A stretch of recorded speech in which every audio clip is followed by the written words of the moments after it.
Welcome to the Veil of Truth, your gateway to uncovering hidden insights and illuminating mysteries. I'm thrilled you've joined our global community. Whether you're watching from a bustling city skyline or a quiet countryside, we're glad you're here. Globe showing Europe, Africa, so tell me, where are you tuning in from today? Chapter 1, The House That Measured Time. Hercule Poirot arrived at Ashcroft House precisely when he intended to arrive, no sooner, no later. The train had been on time, the car sent by the solicitor had been punctual, and the winter road had been clean enough to avoid delays. Such order pleased him. What did not please him, even before he stepped inside, was the feeling that this house treated time like a weapon. Ashcroft House stood a little apart from the village, dignified but stern, its pale stone front and tall windows looking out over clipped lawns and bare-limbed trees. The air smelled faintly of frost and wood smoke. A neat gravel drive led to the door, and everything, hedges, steps, lanterns, appeared as if someone had arranged it all to satisfy a strict eye. Inside, a footman took Poirot's coat with careful hands and an even more careful expression. He looked like a man who had been instructed never to drop anything, never to speak too much, and never to forget the correct order of events. "This way, Monsieur Poirot," the footman said, as though the words had been rehearsed. Poirot followed him into the entrance hall and immediately stopped. Clocks were everywhere. A tall grandfather clock stood like a guard beside the staircase. Two smaller clocks sat upon a sideboard, their faces bright and proper. A carriage clock rested on a table beneath a mirror. Even the hallway walls displayed elegant timepieces in polished cases. Their ticking did not blend into a soothing hush. Instead, the sounds overlapped, one tick quick, one tick heavy, one tick sharp, until the air itself felt busy. Poirot held his gloved hands together and listened. "Mon Dieu," he murmured softly. "It is as if the house cannot bear silence." The footman looked uncertain, as if he were not meant to notice such things. "Sir Lionel liked punctuality, monsieur." "Ah," said Poirot. "One may like punctuality without collecting an army of clocks." He stepped forward at last, moving with small, neat precision. His moustache was impeccable despite the journey. His suit sat perfectly on him, as though it too respected routine. A man approached from a doorway to the left. He was broad-shouldered, with a practical face and a gaze that had learned to scan rooms for trouble.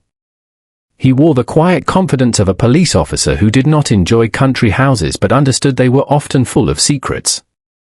"Monsieur Poirot?" he asked. Poirot inclined his head. "At your service." "Inspector Hale. Kent Police. Thank you for coming. I'll be honest, we're not certain we need you." But the solicitor insisted. Poirot smiled politely. Solicitors are often wise. They deal with wills. And wills deal with death. Sometimes death deals with them. Hale gave a short, uncertain cough, as if he was not sure whether that was a joke. "This way," he said. "The study is through here." Poirot followed Inspector Hale down a corridor lined with portraits. The faces in the frames wore expressions that seemed permanently unimpressed. The carpets were thick. The furniture gleamed. Everything smelled faintly of beeswax and restraint. They stopped outside a closed door. Hale knocked once and entered without waiting. The study was large, formal, and tidy to the point of coldness. A fire burned low in the grate, more for appearance than warmth.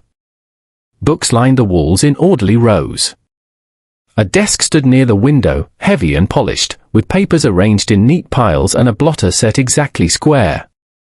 And there, in the high-backed chair, Sir Lionel Ashcroft had died. He sat as if he were still working, upright, composed, one hand resting near an open ledger, the other on the arm of the chair. His face was calm. His hair was grey and perfectly combed. Even his tie was straight.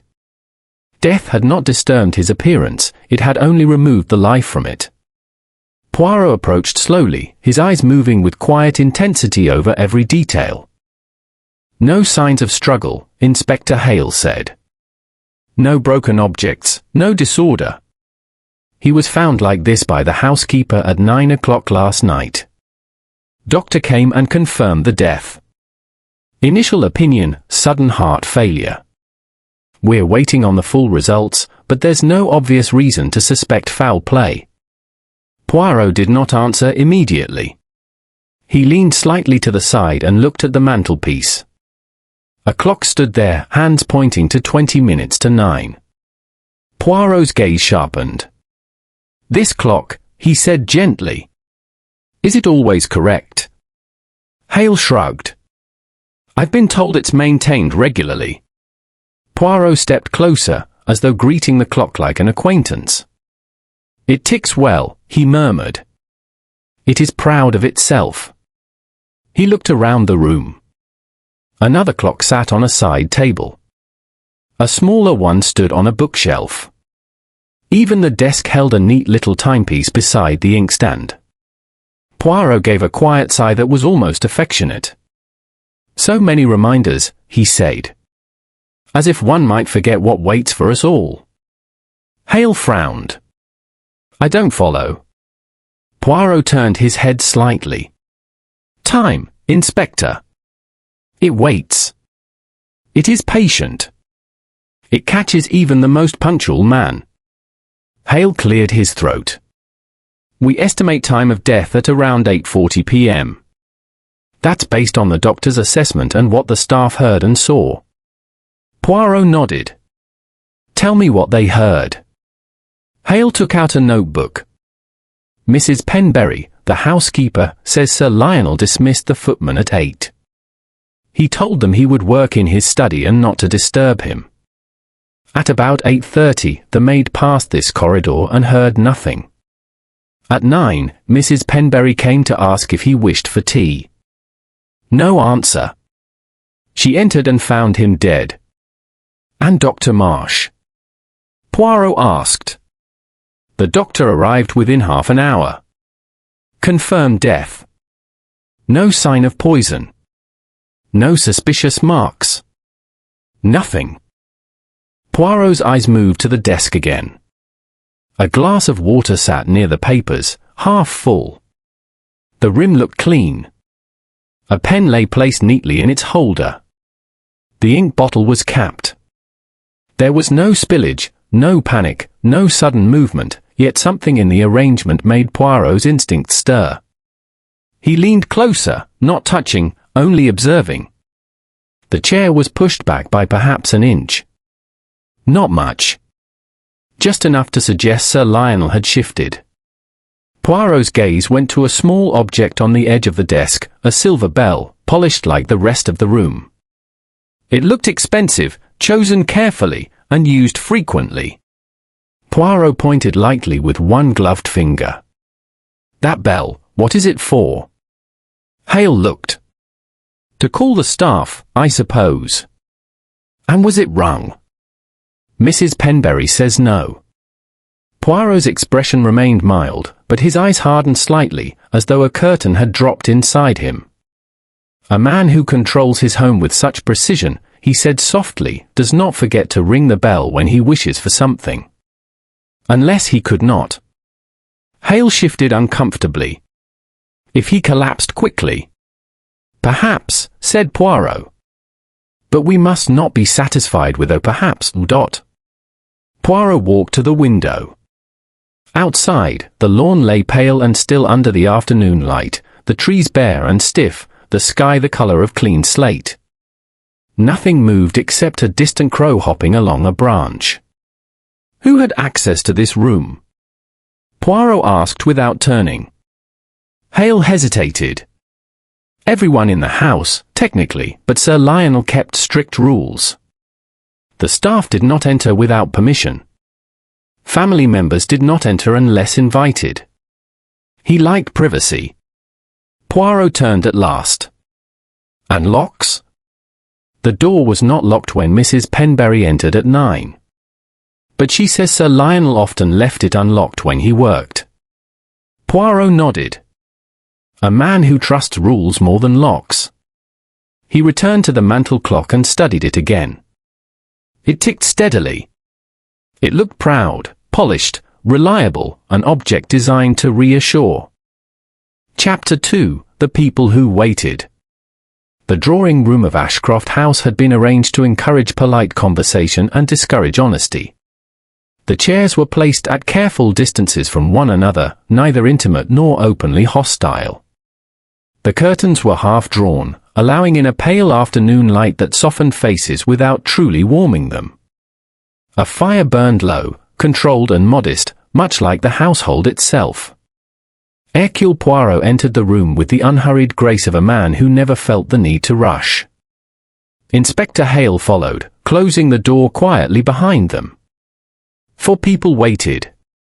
They rose almost at once. Poirot observed this small movement with interest. Rising together suggested discipline or fear of appearing disrespectful. Either way, it told him much. "Please," Poirot said pleasantly, raising a hand. "Sit. We are not at court. We are merely talking." They sat again, though not all with equal ease. Closest to the fire sat Margaret Ashcroft, Sir Lionel's niece. She was in her early 30s, dressed in dark wool, her posture straight, her hands folded neatly in her lap. Her expression was composed, almost serene, yet her eyes seemed distant, as though her thoughts were carefully locked away. Beside her sat Julian Crowe, Sir Lionel's business partner. He leaned back slightly in his chair, one ankle crossed over the other, fingers drumming once on the armrest before he noticed and stopped himself. His suit was well cut but slightly rumpled, as though impatience had worn it down. Near the window stood Mrs. Penberry, the housekeeper. She did not sit at first, choosing instead to clasp her hands and remain standing until Poirot inclined his head politely in her direction. Only then did she lower herself onto the edge of a chair, stiff and watchful. Last was Dr. Evelyn Marsh, seated calmly opposite Poirot. He was a man in his late 40s, with neat hair and an expression of professional sympathy. His hands rested easily on his knees. He appeared entirely at ease, perhaps too much so. Poirot took the chair nearest the small table where a clock ticked softly. He glanced at it, then away, as though it were a trivial object. In truth, he had already measured its rhythm. "First," Poirot said gently, "allow me to express my condolences. The death of Sir Lionel Ashcroft is a loss, to you, and to order." There was a pause. Each person reacted differently. Margaret inclined her head slightly. Julian sighed. Mrs. Penberry swallowed. Dr. Marsh gave a polite, solemn nod. Poirot folded his hands. "I will ask you some simple questions. You will answer them simply. I do not accuse. I observe." Julian shifted. "Inspector Hale told us this was a natural death." "Yes," Poirot agreed. "And sometimes the most dangerous thing is what seems natural." The room grew still. Poirot turned first to Mrs. Penberry. "You served Sir Lionel many years, yes?" 23, she said promptly. "Since his wife passed. I kept the house as he wished it kept." "And how did he wish it?" "Quiet. Orderly. On time." Poirot smiled faintly. "Always on time?" "Yes, monsieur." "Did Sir Lionel ever break his routine?" Mrs. Penberry frowned slightly, as though searching her memory for something she preferred not to find. "No, monsieur. He believed habit showed character. He disliked excuses. And last evening, he dismissed the staff at 8 o'clock exactly. Told us he would not be disturbed." Poirot nodded. "Thank you." He turned to Margaret. "Mademoiselle Ashcroft. You live here?" "Yes. Since my uncle invited me after my parents died." And your relationship? She hesitated, only a fraction too long. Respectful. He was strict, but fair. Did you see him yesterday evening? Yes. At supper. He ate little. He was distracted. Did he say why? No. Poirot inclined his head, accepting the answer without comment. He turned to Julian Crowe next. Monsieur Crowe. You worked with Sir Lionel many years. 15, Julian said quickly. Built the company together. And recently. Julian's jaw tightened. Business is never smooth. Ah, said Poirot. But was it tense? Julian laughed sharply. Sir Lionel enjoyed tension. He believed pressure revealed weakness. Poirot smiled. And did it? Julian hesitated. Sometimes. Poirot let the silence stretch just long enough to be uncomfortable.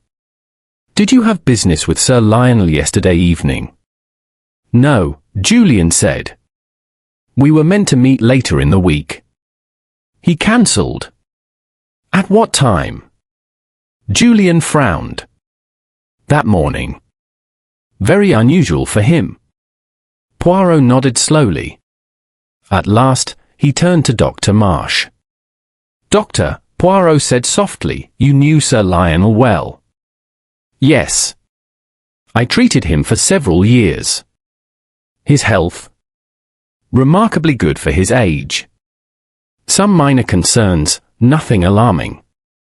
Nothing that might cause sudden death. Dr. Marsh shook his head. No.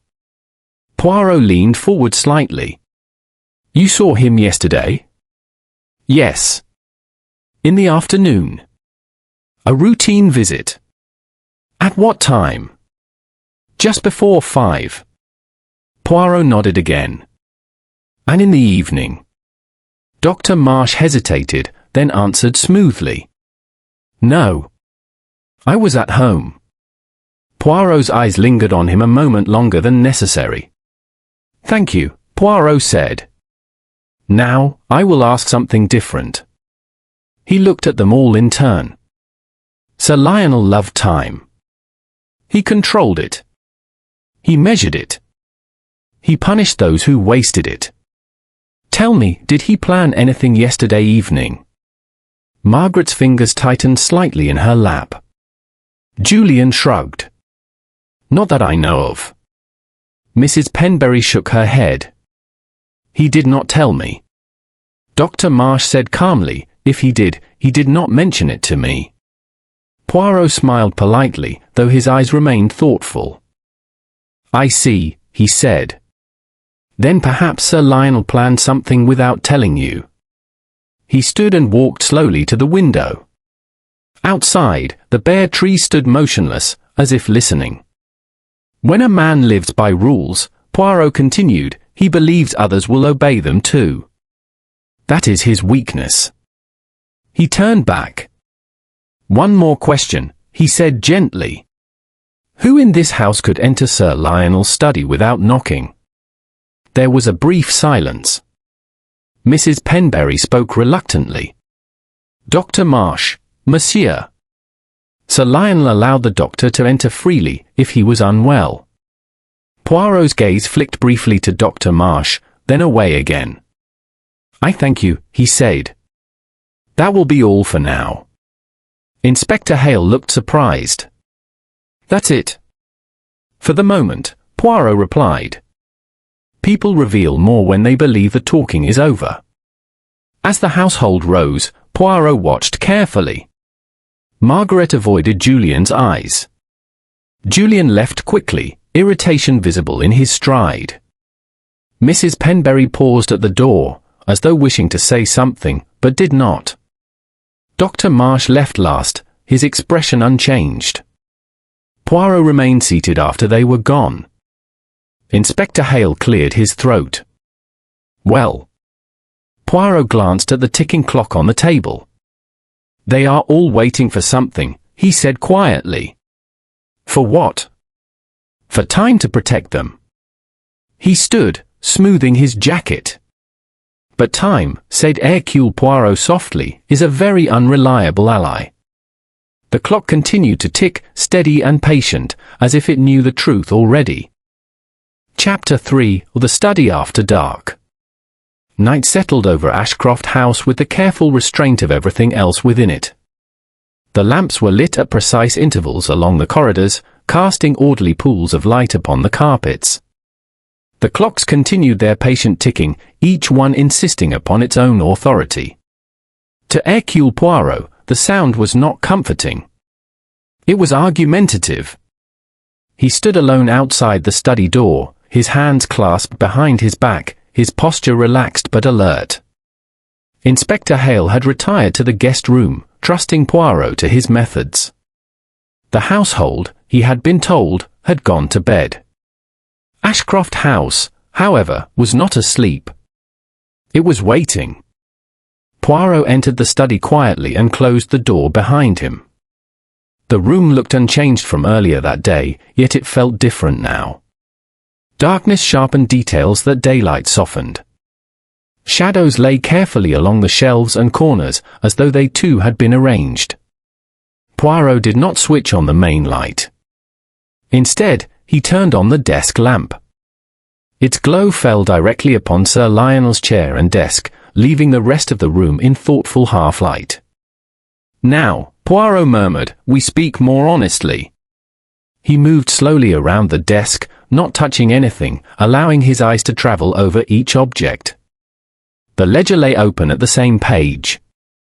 Numbers marched neatly across the paper, disciplined and exact. Sir Lionel's handwriting was firm, controlled, without flourish.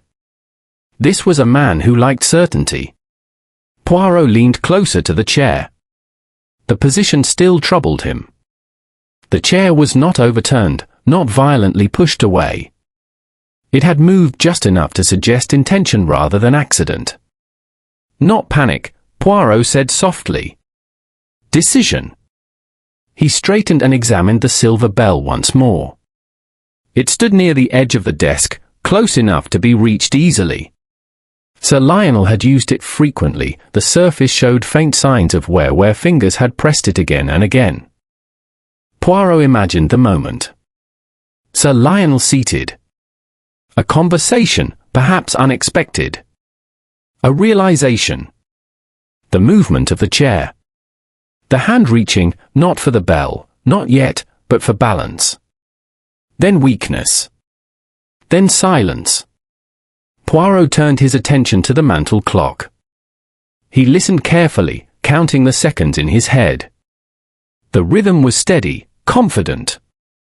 He compared it mentally with the rhythm of the clock in the hall, and with the small watch in his pocket. A faint tightening appeared around his eyes. You hurry, he said quietly to the clock. Why? He stepped back and surveyed the room as a whole. No sign of disturbance. No overturned objects. No trace of struggle. It was a room that wanted to tell the story of a peaceful end. But Poirot did not believe in rooms that wanted things. He walked to the bookshelf near the window. The books were arranged by height, then subject. Nothing had been removed recently. No dust disturbed. Yet the window itself drew his attention. It was closed. Latched. The curtains hung neatly. But when Poirot placed his gloved fingers lightly against the glass, he felt a faint chill. He leaned closer. Outside, the gravel path lay pale under the moonlight. No footprints were visible now, but Poirot imagined them earlier, when the ground was softer, when a visitor might have arrived quietly and left without drawing attention. He stepped back and turned off the desk lamp. In the dim light, the study seemed almost peaceful. Poirot disliked this illusion. He left the room and closed the door carefully behind him. Later that night, Poirot sat in the small guest room assigned to him, a modest but comfortable space. A single clock ticked on the mantel. Poirot had already adjusted it to match his watch. He sat at the small writing desk, not writing, only thinking. Sir Lionel Ashcroft had lived by control. He controlled his household, his staff, his business, and, most importantly, his time. Such men rarely died without meaning. Poirot asked himself the question he always asked first: who benefits from silence? Margaret Ashcroft lived under her uncle's rules. Julian Crowe worked beneath his authority. Mrs. Penberry served him loyally.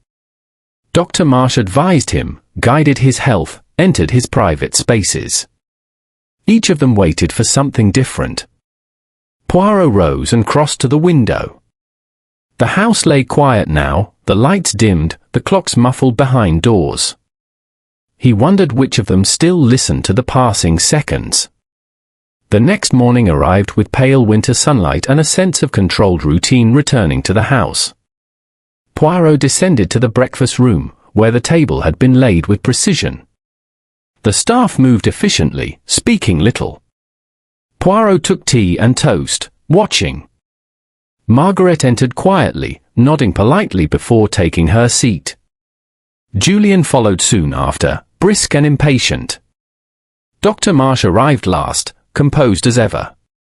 Conversation was minimal. Poirot sipped his tea and observed the smallest details, Julian's fingers tapping once against the table before stilling, Margaret's eyes flicking briefly toward the door, Dr. Marsh's steady, unhurried movements. "Doctor," Poirot said suddenly, "you sleep well." Dr. Marsh looked up, mildly surprised. "Perfectly." "Why do you ask?" Poirot smiled. "Because people who sleep well have nothing to fear from the night." Julian snorted.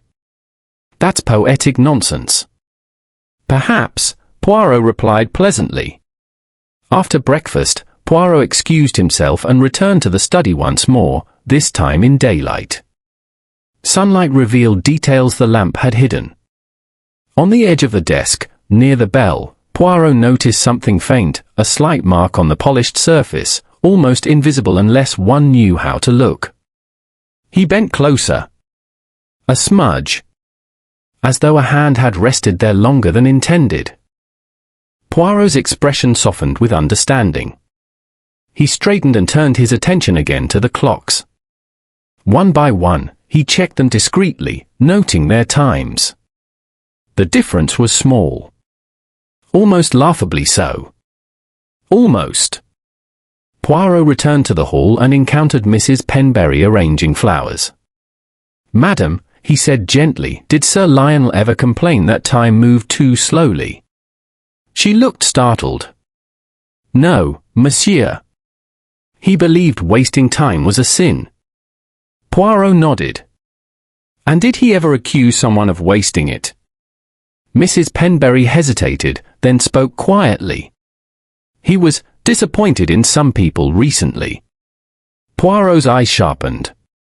Disappointed is a dangerous word. She lowered her voice. "He said things would change." "Change," Poirot repeated softly. "Yes." Change explained much. That afternoon, Poirot sat with Inspector Hale and shared none of his conclusions. Instead, he asked for patience. "We must allow the truth to become uncomfortable," he said. "Only then will it move." Hale frowned. "You're sure this isn't a simple case?" Poirot adjusted his moustache with care. "There is no such thing as a simple case," he said. "Only cases where people stop thinking too soon." As evening approached once more, the clocks of Ashcroft House continued their endless debate. And somewhere within those measured seconds, Poirot knew, the truth was waiting, perfectly on time. Chapter 4: Habits and Interruptions. By the fourth day, Ashcroft House had returned to its version of normality. Meals were served at the proper times. Doors were opened and closed with care. Voices remained low. Yet beneath this order lay a current of unease, like a clock wound too tightly. Hercule Poirot watched it all with gentle attention. He believed deeply in habits. Habits, he often said, were the fingerprints of the soul.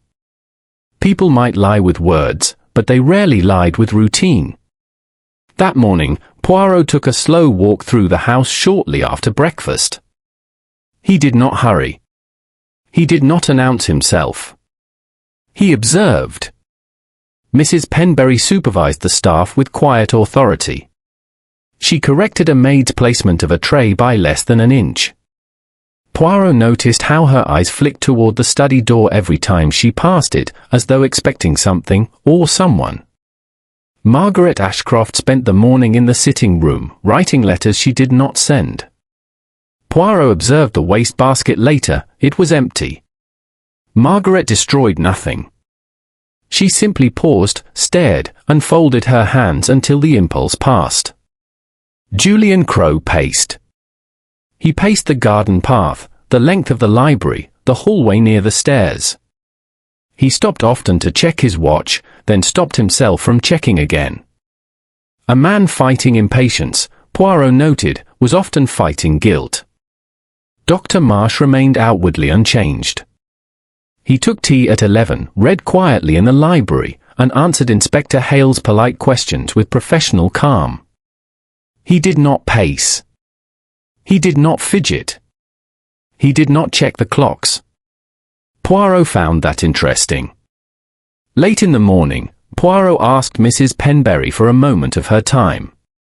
They sat in the small morning room, sunlight filtering through lace curtains. A clock ticked softly on the mantel. "Madam," Poirot said kindly, "tell me about Sir Lionel's evenings." Mrs. Penberry folded her hands tightly. "They were always the same, monsieur." "Always?" "Yes. Dinner at 7. Work in the study at 8. Bell at 9:30, sometimes a little earlier. Then bed. And if the bell did not ring?" Mrs. Penberry's mouth tightened. "It always rang." Poirot nodded. "Except once." She did not answer immediately. That night, Poirot continued gently. The bell was silent. "Yes. Did that trouble you?" She looked down. "At first, no." Sir Lionel was changeable near the end. Poirot raised an eyebrow slightly. "Changeable?" He spoke of making changes. Of correcting mistakes. Poirot leaned forward. "Mistakes made by whom?" Mrs. Penberry hesitated. Her loyalty battled her conscience. At last, she said quietly, "He did not say." "But you guessed." Her fingers tightened. "Perhaps." Poirot smiled softly. Guesses are often close to the truth. Later that day, Poirot encountered Julian Crowe in the library. Julian was pretending to read, though he turned no pages. "Monsieur Crowe," Poirot said pleasantly, "may I join you?" Julian gestured sharply. "If you like." Poirot sat opposite him. Between them, a small clock ticked. "You worked closely with Sir Lionel," Poirot said. "He trusted you." Julian snorted. "He trusted no one. He tolerated." "Ah," said Poirot. "And tolerance can end." Julian stiffened. "What are you suggesting?" Poirot raised his hands. "Nothing. I ask questions." Julian laughed without humor. Sir Lionel enjoyed power. He enjoyed reminding people they were late, careless, imperfect. "Did he remind you recently?" Julian looked away. He hinted. Hinted at what? At changes in the company. At reviewing partnerships. Poirot nodded.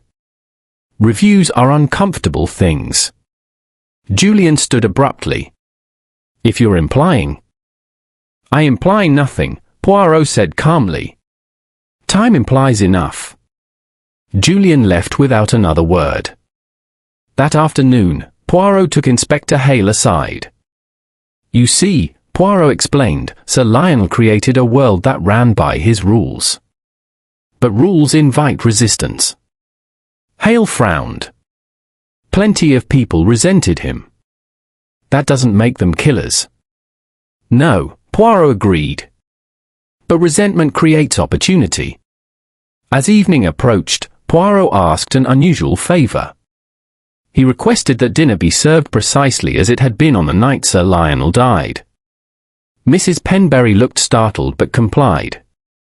At 7 o'clock, the household gathered.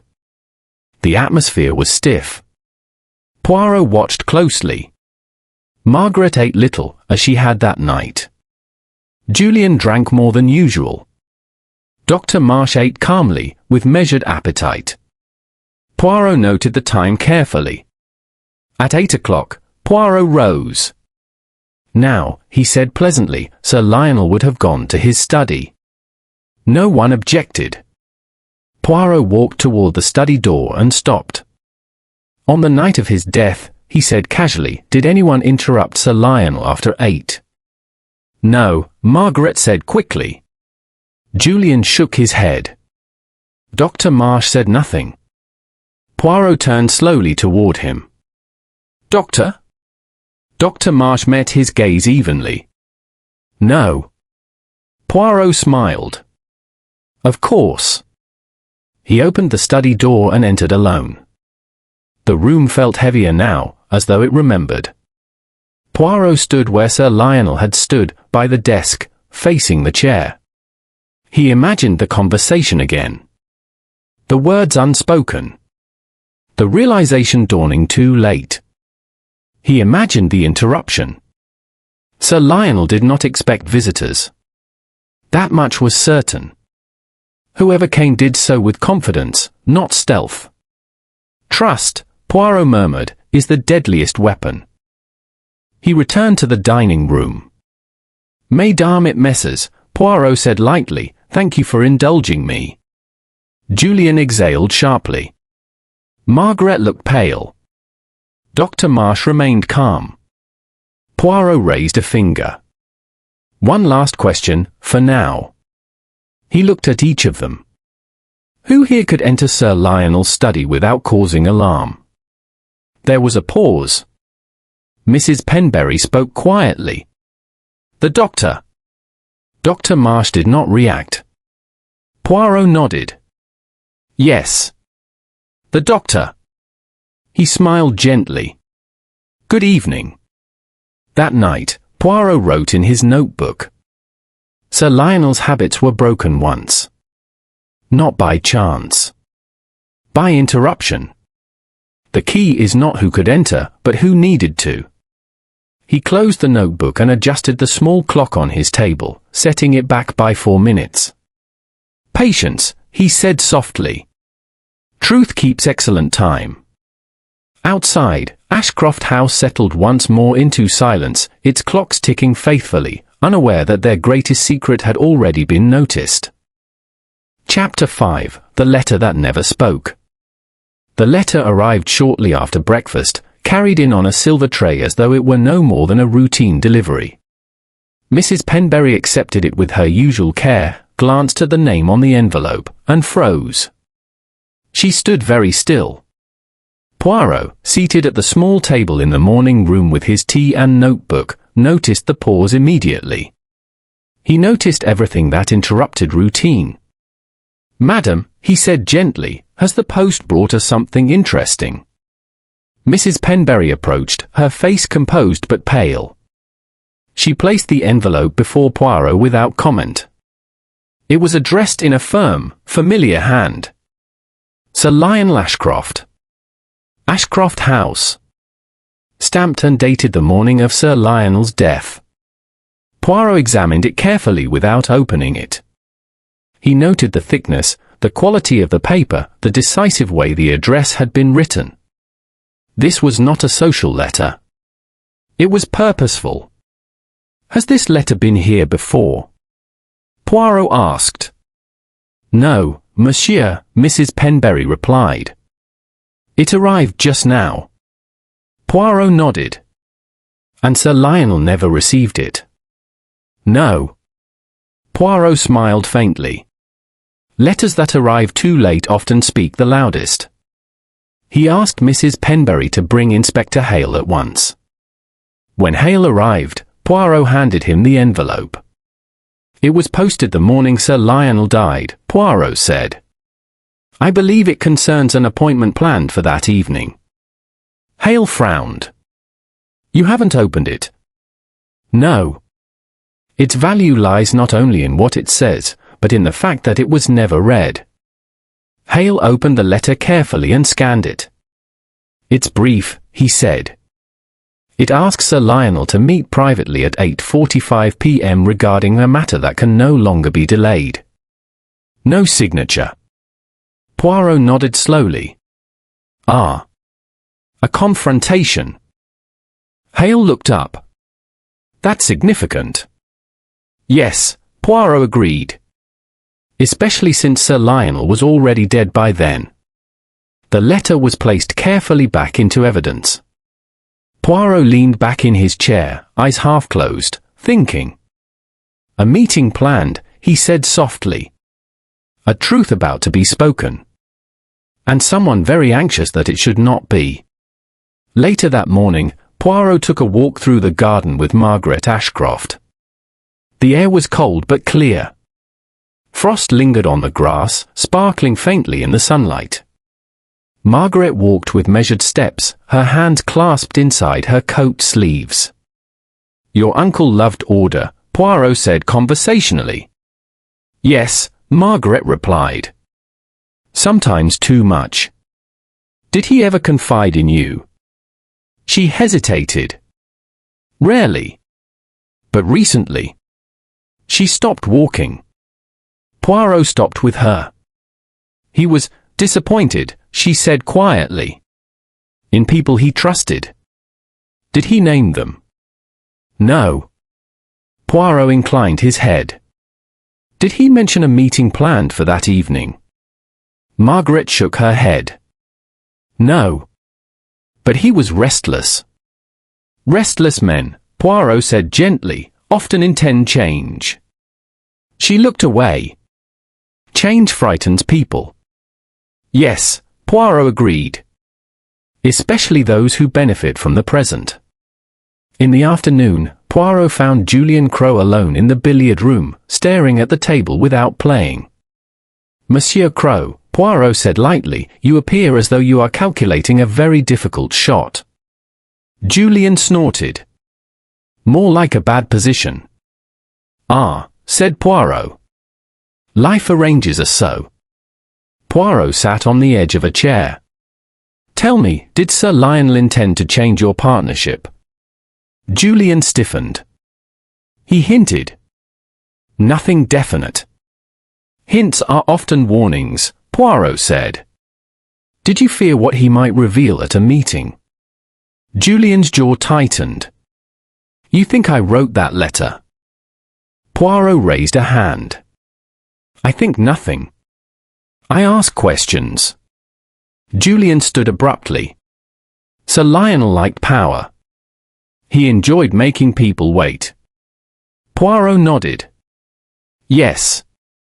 But now someone made him wait. Julian laughed bitterly and left the room. That evening, Poirot sat alone in the study as dusk settled outside. The room seemed less rigid now, as though the truth was loosening its grip. He sat in Sir Lionel's chair. This was not something Poirot often did. But to understand the mind of the victim, sometimes one had to see the world from his position. The desk felt imposing. The clocks were all visible. The bell sat close at hand. Poirot imagined the interruption. A knock, or perhaps none at all.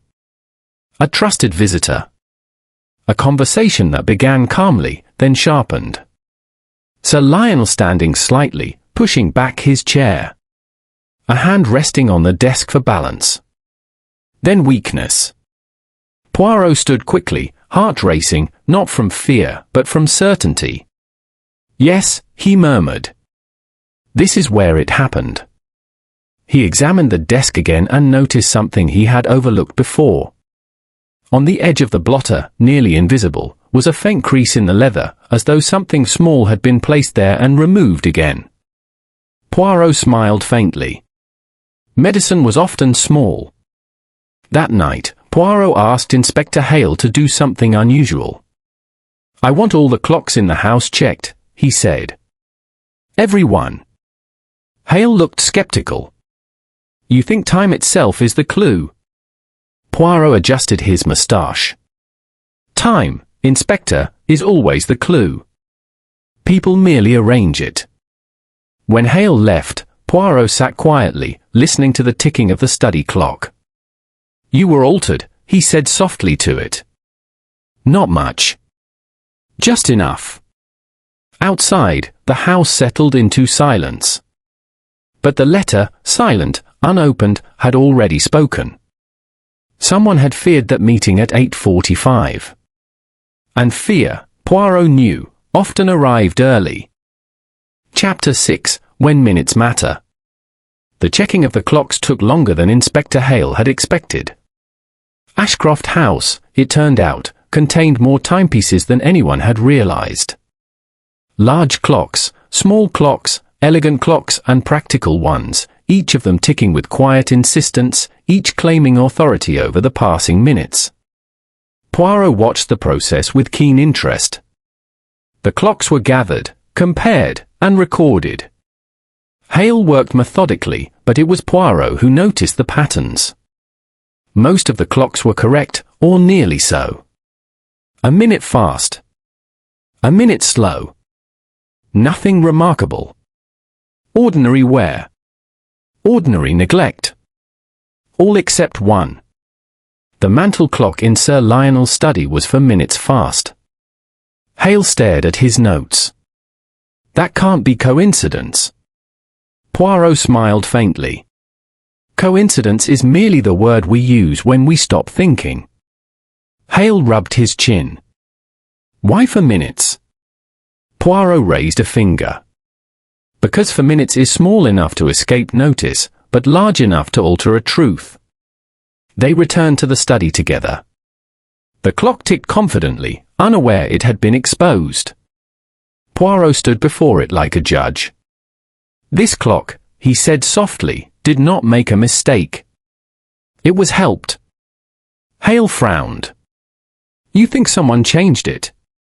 Yes. And recently? Poirot opened the clock case carefully and examined the winding key. It was adjusted, he said. Not days ago. Hours before Sir Lionel's death. Hale's expression darkened. That narrows things. Indeed, Poirot replied. Only someone who knew the importance of time would bother. That afternoon, Poirot called upon Margaret Ashcroft. She received him in the sitting room, sunlight spilling across the rug. She appeared composed, but Poirot sensed tension beneath the surface. Mademoiselle, he said gently, your uncle planned a meeting at 8:45 p.m. the night he died. Her breath caught. I did not know. Yet you are not surprised. She looked down. He was troubled. He said he would put matters right. Did you fear what that might mean? Yes, she admitted softly. For all of us. Poirot nodded. Fear does not make one a murderer. But it does make one silent. She met his gaze. You think someone silenced him? Poirot did not answer directly. I think someone feared that meeting. Poirot next spoke with Mrs. Penberry. She stood in the pantry, hands folded, eyes sharp. Madam, Poirot said kindly, did you touch the clocks in the study? No, monsieur. Did Sir Lionel? No. He never adjusted them himself. He trusted the doctor to manage such things if needed. Poirot smiled. Ah. Julian Crowe was more defensive. This is ridiculous, Julian snapped when Poirot mentioned the clock. You're saying someone killed a man because of 4 minutes. Poirot regarded him calmly. 4 minutes can decide a life. Julian scoffed. I was nowhere near the study that evening. Where were you? Walking in the garden. At what time? Julian hesitated. After 8. Poirot nodded. And before 8:40. Julian said nothing. The final conversation was with Dr. Marsh. They sat together in the library, the afternoon light casting long shadows. Doctor, Poirot said quietly, you are a man of precision. Dr. Marsh smiled. One must be. You understand dosage. Timing. Effects. Of course. Poirot leaned forward. You also understood Sir Lionel's routines. Dr. Marsh's expression remained calm. I was his physician. And his confidant. Yes. Poirot studied him carefully. You were permitted to enter his study without warning. Yes. And you visited him frequently. Yes. Poirot nodded slowly. Did you visit him the night he died? Dr. Marsh met his gaze evenly. No. Poirot smiled faintly. Very well. That evening, Poirot reconstructed the night once more. Sir Lionel planned a meeting at 8:45. Someone feared it. That person arrived early, before the meeting could occur. The clock was adjusted forward so the time of death would appear later than it truly was. Sir Lionel collapsed before he could ring the bell. The medicine was not poison in the usual sense. It was something familiar. Something trusted. Poirot returned to the study alone. He stood by the desk and placed his hand where Sir Lionel's hand had rested. Trust, he murmured, is the most efficient disguise. He examined the bell once more. No fingerprints remained, but the position told its own story. Sir Lionel had intended to use it. Later that night, Poirot adjusted the study clock back to the correct time. The ticking sounded different, calmer, almost relieved. Now, Poirot said softly, you speak the truth. He closed his notebook and prepared for the final act. Tomorrow, the house would be forced to listen. Time, after all, had been carefully arranged. And Poirot intended to put it back in order. Chapter 7, The Gathering of Silence. By the 7th day, Ashcroft House no longer pretended to be at ease. The clock still ticked, the staff still moved with discipline, but the confidence that had once held the house together was gone. Everyone knew that Hercule Poirot had reached his conclusions. What none of them knew was how much he had understood, or when he would speak. Poirot believed in waiting. Truth, he often said, had better manners when allowed to arrive on its own. That afternoon, he asked Inspector Hale to gather everyone in the drawing room at 7 o'clock. No explanation was given. The request alone was enough to unsettle the household. At precisely 7, Poirot entered the room. The 4 suspects were already present. Margaret Ashcroft sat nearest the window, her posture correct, her hands clasped tightly in her lap. Julian Crowe leaned against the mantel, pretending indifference but watching the door. Mrs. Penberry stood stiffly beside a chair, her expression guarded. Dr. Evelyn Marsh sat calmly, his legs crossed, his hands folded with professional ease. Inspector Hale closed the door. Poirot did not sit at once. He stood near the small table where the drawing-room clock ticked softly. Mesdames et messieurs, Poirot said gently, thank you for your punctuality. Sir Lionel would have approved. No one smiled. Poirot turned to the clock and adjusted it slightly, aligning it with his pocket watch. The click was soft but unmistakable. You see, Poirot continued, we live by minutes. We are late, we are early, we are on time. And yet, when a man dies, time becomes flexible. Julian shifted. What is this about? Poirot raised a hand. Patience, monsieur. We will arrive precisely where we need to be. He began to pace slowly, not nervously but deliberately. Sir Lionel Ashcroft was a man of habit. His routines were as precise as his business dealings. He ate at set times, worked at set hours, and retired at night only after ringing a bell. Mrs. Penbury's lips tightened. On the night of his death, Poirot continued, the bell did not ring.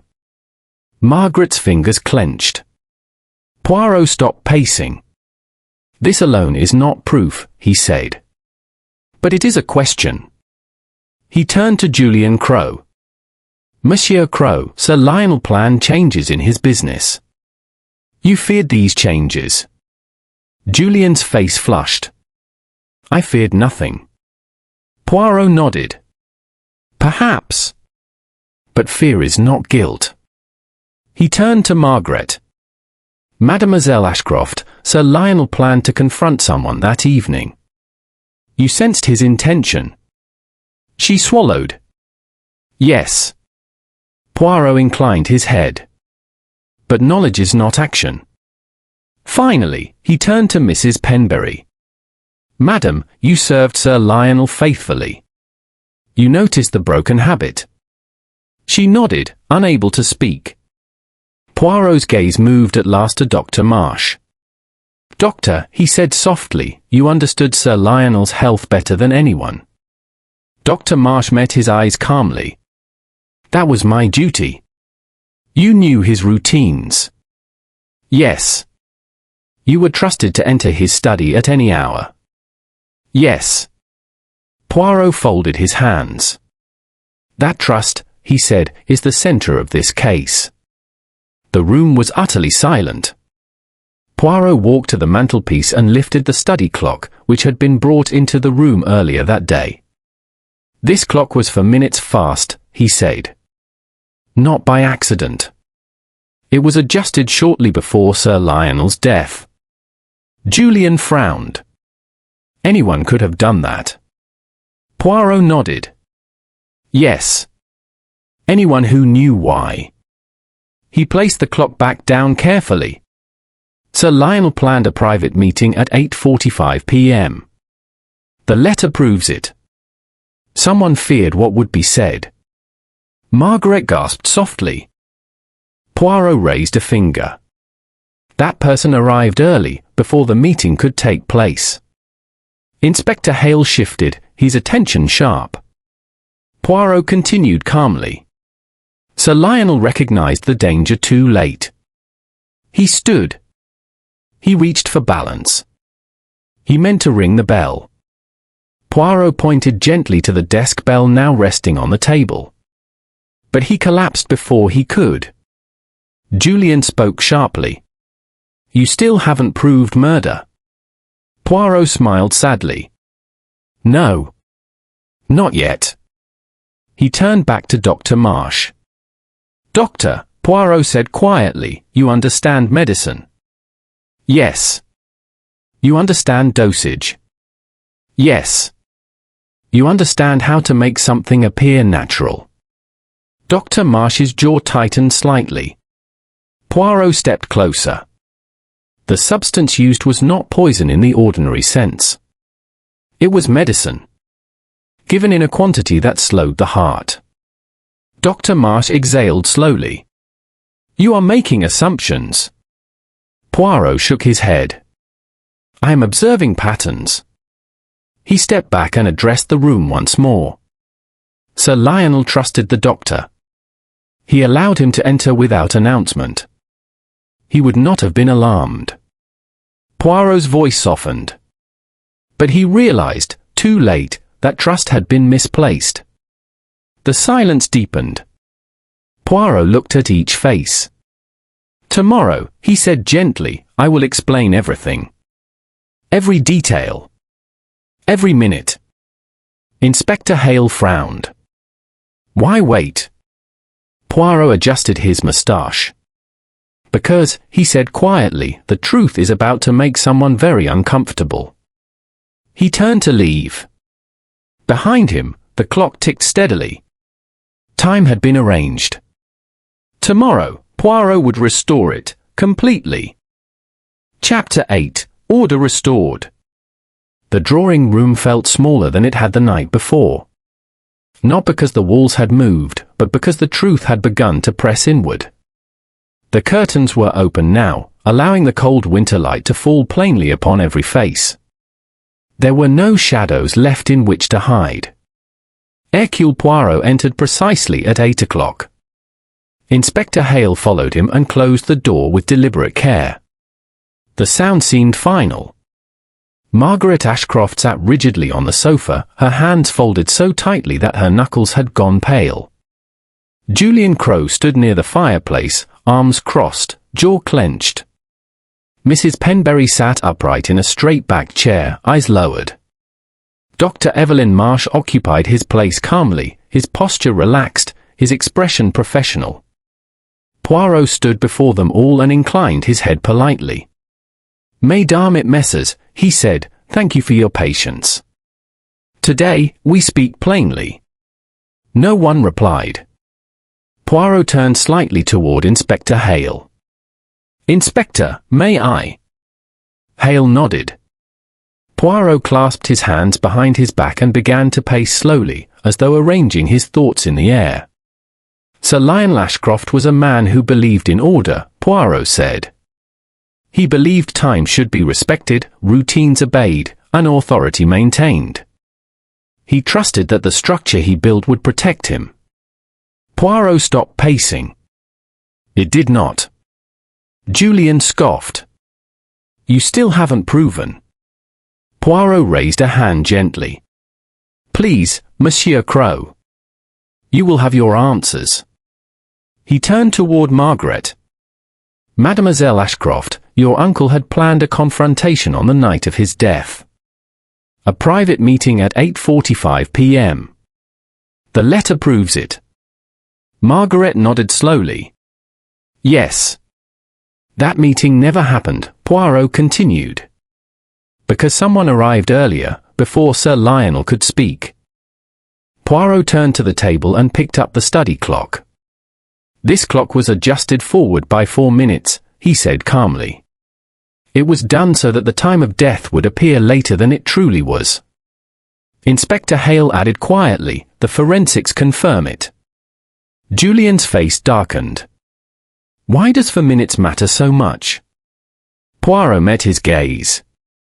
"Because 4 minutes changes who could be present." Poirot returned the clock to the table. "Sir Lionel died not at 8:40, he said, but at approximately 8:36. The room seemed to hold its breath. Poirot continued. "Sir Lionel did not collapse alone. He was interrupted. He stood from his chair. He reached for balance, perhaps for the bell. But before he could ring it, his heart failed." Poirot's voice remained calm, almost gentle. The cause was not poison in the dramatic sense. It was medicine. Mrs. Penberry gasped softly.